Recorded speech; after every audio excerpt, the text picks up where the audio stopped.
Hello, my name is Mary Flores Saldana. I'm in the Family, Youth, and Community Sciences Department, and my research is on the effects of parenting style on emerging adult identity development and emotional self-regulation. Now, the reason that I chose to look at emerging adults specifically is because they range between the ages of 18 to 29. So people in this group are living away from home. So it kind of challenges or questions how much of a role or how much of an influence do parents play in their child's lives.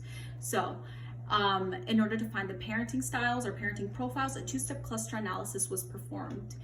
And in order to test the differences between profiles and their outcomes, an analysis of variance was conducted.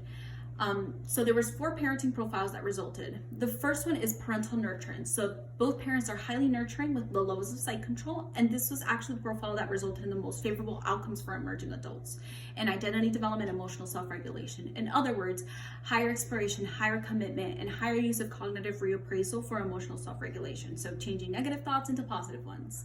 Then another parenting profile that resulted from this was parental repression, which is kind of on the other side. So both parents are highly psychologically controlling with low levels of nurturance, which actually resulted in the least favorable outcomes for emerging adults. So less exploration, less commitment, higher use of suppression for emotional self-regulation. So that means not expressing one's feelings or containing them.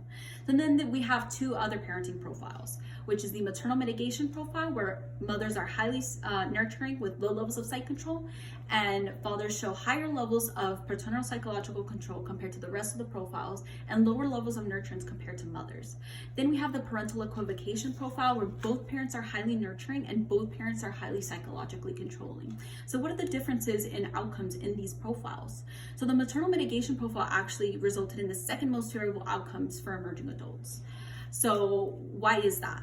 Well, because one parent showed higher levels of nurturance and lower levels of psychological control, which in this case was mothers, it actually seemed to be the most beneficial for emerging adults. Rather than having both parents be highly psychologically controlling and highly nurturing, as seen in the parental equivocation profile, emerging adults benefit from that lower levels of site control and higher levels of nurturance.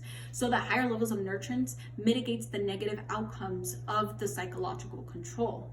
So it is evident that parenting seems to be a major influence in emerging adult development.